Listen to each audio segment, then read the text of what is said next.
Zach Paddy knows what he's doing in the ocean. The Bay of Islands diver is an expert at sneaking up on big guys like this. But recently, while spearfishing a kingy, the tables were turned, as he and his mate found themselves in the centre of a shiver of sharks.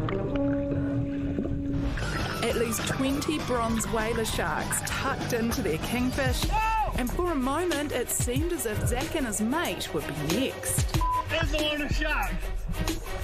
Let's get out of here before we get eaten, eh? Whoa! Well, joining us now is Zach Paddy and Kitty Kitty, so he obviously didn't get eaten. But what happened next? Did the sharks look like they were eyeing you up for dessert?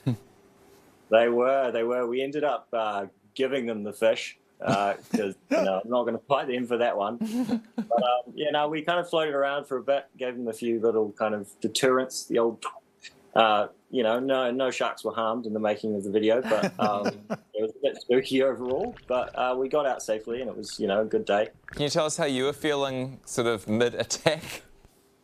I mean, I'd be lying if I said I wasn't a bit shaken, but I spent a lot of time in the water with sharks, and especially bronzies. They're generally safe and friendly. They're just quite investigative. They kind of come have a nosy and then go on their way. So, it was a bit spooky, but overall, a fun experience and good story to tell my mates. Yeah, you see, that phrase, generally safe, I don't think that'd be enough for most people. I'd say 99% of the time. Zach, do you have, instinctive knowledge in your mind about how to deal with a shark, like bop it on the nose and it goes away? Because it seems like you're just like, oh, whatever, sharks. Well, I mean, a good old technique is you flick your fins at them a little bit. You kind of just keep an eye on them as they move away from you and they look at you. But, I suppose body positioning is a good one. But, generally I've never had any problems with them. So, how many were there? Can you give us a rough number? I just want to imagine the scenario. It would have been about 20. They picked up pretty quickly. We saw one just before we shot the first fish, but we see sharks all the time, so we didn't really change anything. And then it was 1, 2, 3, 4, 5, just everywhere, and kind of overwhelmed by them pretty quick. But, I've never seen anything like it.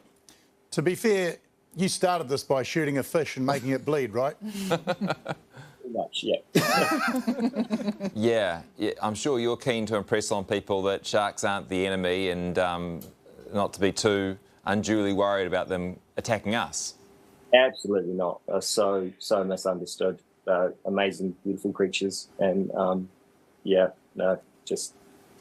it's quite amazing experience to be in the ocean with them, really, and see them move. Yeah, it's very overwhelming, but beautiful at the same time. Well, Zach, we're glad you guys made it out in one piece. Thanks for sharing your story. Thanks so much for having me. Kia ora, hey, welcome to the project. Look, Jackie Brown is here. Hello, lovely to be here. Thank you. You hear this quite a bit, don't you? You hear sharks aren't interested in eating humans, and it makes me wonder, why aren't they interested? I mean, I'm full of protein. I'm probably pretty easy to catch. Why does a shark not want to eat me? Yeah, I wonder if it's like, when someone kind of puts their tuna in the microwave in the office, and you're like, that smells a bit fishy. Yeah. Like maybe sharks smell us thrashing around and they're like, ooh, Landy. Oh, Landy is so gross. Yeah. I watched Jaws when I was a kid and I'm terrified. I don't believe him when he says they're not to be worried about. They're fine, they're friendly. Yeah. That part of your brain would not be working if you're face to face with a That's why shark. I never go to the beach, that's why. Jackie was taken by a shark over the weekend. Well, generally, bronzies aren't particularly aggressive. Yeah. I guess that was the one in the million. Yes, that was the one in the mill.